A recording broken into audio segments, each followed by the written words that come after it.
Halo guys, assalamualaikum warahmatullahi wabarakatuh. Ketemu lagi di YouTube channel aku dan terima kasih banyak buat kalian yang udah klik video ini. Nah guys, jadi di video dan cerita kali ini aku sudah menyiapkan satu cerita horor yang berjudul Sesajen. Nah, tapi sebelum kita masuk ke alur ceritanya, jangan lupa buat kalian yang belum subscribe, jangan lupa di subscribe, like, share, and comment sebanyak-banyaknya agar aku makin semangat lagi untuk membuat videonya dan aku makin semangat lagi untuk nge-share cerita-cerita horor ke kalian. Oke guys, bagaimana cerita dan kisahnya? Langsung aja kita masuk alur ceritanya. Check it out. Cerita ini adalah cerita yang dulu pernah ramai di daerah rumah saya. Rumahnya itu di desa, masih asri. Sungai masih mengalir jernih. Kiri kanan masih sawah. Mayoritas penduduknya kalau tidak bertani ya berternak. Nah, di desa ini ada satu keluarga juragan yang kaya sekali. Kekayaannya tidak perlu dipertanyakan lagi. Saking kayanya, dimakan 7 keturunannya tidak akan habis. Sampai-sampai Pemda nge-blacklist dia untuk beli tanah di daerah tersebut. Kalau saya sebut daerahnya, pasti langsung ketahuan siapa yang saya maksud, karena kekayaannya sampai sekarang tidak habis. Saya tidak ada maksud gibah atau apapun. Saya hanya share cerita tentang salah seorang yang pernah bekerja untuk keluarganya. Dan sebenarnya, orang di desa semuanya tahu akan apa yang saya tulis ini. Semacam rahasia umum. Tapi balik lagi, pasti ada hikmah di balik cerita ini. Jadi, daripada kelamaan, saya mulai saja ceritanya. Semua dimulai di malam itu. Di desa, bukan hal aneh. Penjual bakso berdagang sampai jam 2 dini hari. Nah, waktu itu, karena dagangannya masih sisa beberapa mangkok, beliau kebetulan lewat sebuah jalan tanah menuju salah satu desa. Gak ada pikiran apapun. Niatnya hanya berdagang saja. Sampai seseorang memanggil, "Bakso!" Suara perempuan. Tidak beberapa lama terlihat perempuan. Parasnya cantik, masih muda. Ia memberikan mangkok sembari menunggu si abang menjajakan dagangannya. Diliriknya kaki si pembeli. Alhamdulillah, napak ke tanah. Jadi bukan hantu. Sambil basa-basi, si abang tanya, "Rumah panjenengan di mana? Kok nggak pernah lihat ya?" Simba yang beli menunjuk sebuah rumah dengan teras yang luas, tidak kira-kira di sana. Berdiri sebuah rumah megah, paling megah pada tahun segitu.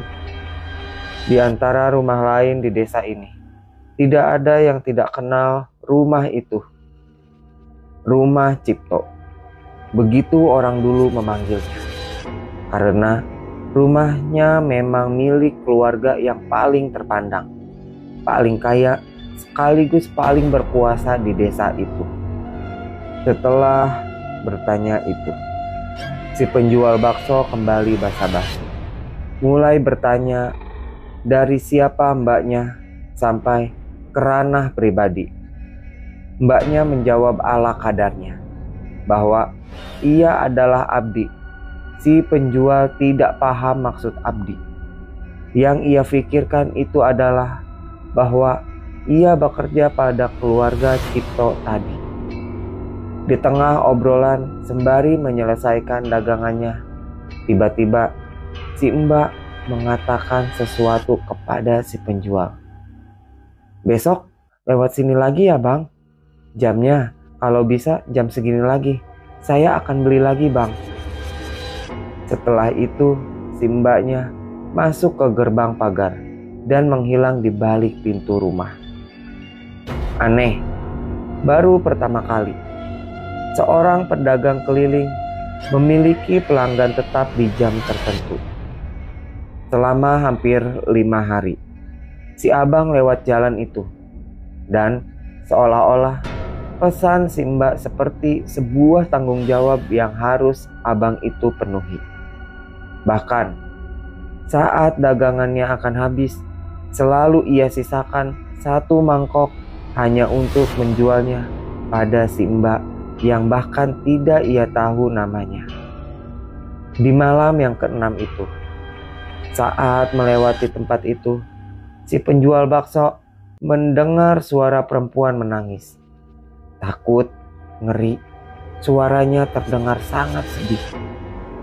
Ingin lari dan kabur, namun terurungkan ketika si abang terpaku melihat di samping pagar si mbak yang rupanya menangis. "Mbaknya kenapa menangis?" tanya si abang bakso. Si mbak yang kaget, kemudian berpura-pura bahwa ia tidak menangis. Entah apa alasannya untuk meyakinkan abang penjual bakso itu. Meski berbohong, si abang tidak mau ikut campur lebih jauh tentang masalahnya. Singkat cerita, si abang kemudian menjajakan dagangannya. Malam itu, ia kasih gratis agar si mbak tidak sedih lagi. Saat itulah, si mbak lagi-lagi mengatakan hal yang tidak dimengerti. "Besok, abang gak perlu lewat sini lagi. Toh, saya sudah gak di sini lagi," ucap si mbak. Mendengar itu, si abang sebenarnya ingin bertanya, apa si mbak berhenti dari pekerjaannya sebagai abdi atau ia mau pulang kampung. Namun, pertanyaan itu ia urungkan. Dan benar saja, di malam berikutnya, si mbak tidak ada lagi untuk membeli dagangannya. Sudah lebih dari seminggu, si mbak tidak pernah keluar lagi. Muncul banyak pertanyaan. Kenapa si mbak menangis? Kenapa si mbak tidak di sini lagi? Dan entah bandel atau apa, rupanya si abang tetap lewat jalan itu. Sampai suatu malam, ketika ia lewat jalan itu lagi, mbaknya muncul. "Bakso!" Si abang senang bukan main melihat si mbaknya muncul lagi. Tanpa basa-basi, dijajakan dagangannya itu. Namun, malam itu si mbak tidak seperti biasanya. Wajahnya murung dan tatapannya terus-menerus menunduk. Tidak hanya itu, bahkan suaranya lebih serak. "Mbaknya sudah kembali ke sini? Masih tinggal di rumah itu, mbak?" tanya si abang. "Mboten, mas," kata si mbak. Kemudian ia menunjuk sebuah kebun. Di sana banyak pohon besar, mulai dari mangga sampai jambu yang masih ada di tanah milik keluarga Cipto. Si abang bingung, apa mungkin keluarga Cipto membangunkan rumah untuk si mbak di tanah itu? Setelah mendapatkan baksonya, si mbak pergi. Dan benar, dia tidak masuk ke gerbang rumah, tapi menghilang di kebun tadi. Si emasnya langsung kabur. Sesampainya di rumah, si abang gak bisa tidur. Terbayang wajahnya si mbak. Selain itu, bulu kuduknya merinding dan benar-benar gila. Dari samping rumah si abang ada suara perempuan menangis. Namun, si abang tidak berani memeriksa. Ia terus berdoa dan berdoa sampai tertidur. Siang hari, setelah menyiapkan bahan untuk bakso nanti malam, si abang penasaran. Kemudian ia tidak sengaja lewat jalan itu.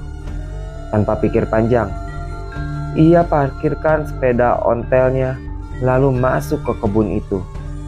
Di sana, rupanya hanya ada pohon-pohon yang ditanam campur aduk. Tidak ada apa-apa. Tidak ada apa-apa sampai tercium aroma bangkai.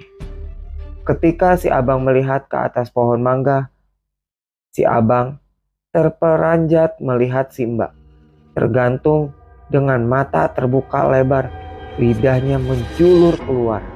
Tatapannya seakan-akan melihat si abang. Melihat itu, si abang teriak minta tolong. Tidak beberapa lama, warga sudah memenuhi tempat itu, termasuk polisi dan si pemilik rumah. Setelah diidentifikasi, rupanya identitas si mbaknya adalah Mbak Ratih. Ia bekerja sebagai penjaga anak yang sudah hilang 1 minggu lebih. Pihak Pak Cipto mengira Ratih pulang. Tahu di mana kejanggalannya. Yang membuat si abang gugup gak mengatakan apa-apa. Selain semalam si abang melihat si mbak membeli bakso miliknya, waktu antara hilang dan ditemukan meninggalnya tidak cocok. Karena menurut pihak kepolisian, si mbak kemungkinan sudah meninggal antara kurun waktu 2-3 hari. Jadi, kemana sisa 4 hari keberadaan si mbak berada? Kecuali ada kebohongan tentang hilangnya si mbak. Keluarga itu menyembunyikan sesuatu dari maksud 4 hari kemana si mbak berada. Dan tentu saja pesan terakhir si mbak itu. Namun cerita ini akan dimulai dari sini. Cerita ini dimulai bukan untuk menceritakan kematian perempuan itu, melainkan menceritakan teka-teki dari seseorang yang menjadi saksi sebagai hal yang membingungkan, bahkan mengerikan yang ia temui selama mengabdi pada keluarga Cipto. Dan di sini saya akan memulai ceritanya. Setelah kejadian itu, memang banyak desas-desus yang hampir diketahui semua warga desa. Tapi tidak ada yang berani mencari tahu lebih jauh. Dan perlahan-lahan kejadian itu lenyap seperti embun, menghilang begitu saja, dan kemudian dilupakan. Seseorang yang menceritakan ini adalah tetangga dari rumah saya. Sebut saja namanya Pak Budi. Dulu saat masih muda, setelah selesai menempuh pendidikan SMP, beliau mengawali karirnya sebagai karnet supir truk. Berbagai perjalanan sudah ia jalani, mulai dari rute antar kota sampai ke rute antar provinsi. Semua pengalaman ini memupuknya menjadi pribadi yang tangguh dan membuatnya menjadi salah satu orang yang bisa mengendarai mulai dari mobil, pick up, sampai truk gandeng. Karena dirasa jalan hidup sebagai supir ekspedisi tidak membuatnya menjadi pria yang mapan dengan segala tuntutan bahwa ia adalah anak pertama yang harus sukses. Pak Budi pun berhenti menjadi supir truk. Sebuah jalan terbuka ketika tetangganya memberitahu bahwa keluarga Cipto sedang mencari seorang supir pribadi. Semua tahu siapa keluarga Cipto. Terlepas dari desas-desus yang tersebar, Pak Budi nekat melamar kerja, dan hari itu juga ia diterima bekerja di sana. Karena saat itu tidak banyak orang yang bisa menyetir mobil seperti saat ini. Meski mereka bertetangga, namun ini adalah kali pertama Pak Budi masuk ke kediaman keluarga Cipto, yang membuatnya berdecak antara kagum dan ngeri. Sebegini besarnya rumah ini, namun Entah kenapa, ada perasaan tidak enak melihat semua perabotan di rumah ini. Seolah ia diawasi. Saat itu, yang mengantar Pak Budi adalah Bu Arisih, wanita tua yang umurnya berkisar antara 50 tahunan, namun masih terlihat bugar. Ia jarang berbicara dengan wanita ini karena keseharian beliau adalah di dalam rumah, tanpa sekalipun berbicara dengan tetangga. Sebenarnya, ini bukan hal yang aneh mengenai keluarga Cipto, karena mereka seperti terasing meski sudah lama tinggal di desa ini. Bagi para tetangga, mereka terasa seperti tidak tinggal di dunia yang sama, seolah mengundang banyak sekali pertanyaan, termasuk para penghuninya. "Monggo, mariki Mas," kata Bu Arisih, lembut dengan logat Jawanya. Selama di perjalanan, Pak Budi melihat ke sana kemari, mengagumi berbagai patung aneh yang ia temui, terpasang di beberapa sudut bagian rumah ini.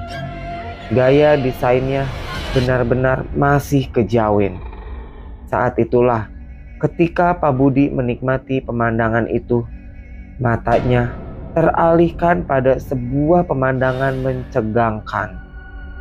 Di ujung matanya, ia melihat seorang anak kecil seusia adiknya sedang duduk di tepi kolam ikan.